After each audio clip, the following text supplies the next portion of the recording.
काय पॅन्ट फाटली. जिंकलेल्या दिवशी पॅन्टच फाटली. दुसरं काय फाटलं तिथे नाही. मग बोल कशासाठी आला? अरे उद्या आपली फायनल मॅच आहे. बरं ते जाऊ नकोस असं कॅप्टनने निरोप द्यायला सांगितलं होता. मला यायचंय का? हो. ठीक आहे. रुपया तुला प्रपोज करणार होता, केलास की नाही?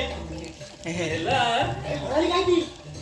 तर काय जेवढं मी तेव्हा बघितला, एवढा मोठा दांडा घेऊन माझ्या मागं लागला. सगळं म्हणतास. अहो वहिनी हसताय काय? मोनू मला लई आवडती. काय म्हणून आवडते रे तुला? अरे सदा कदापच्या तोंडात पाण्यात चोथा असतो भरलेला आणि पोपट्यासारखं तोंड लाल करून असते ती आणि मग तुम्हाला आवडते. जयेश तुला आधीच सांगून ठेवतोय तू तिला काय बोलत जाऊ नकोस. उद्या आपली फायनल मॅच आहे. लवकर ये उद्या, मी वाट बघतोय. बरं बरं काय पण बोलत बसेल असला.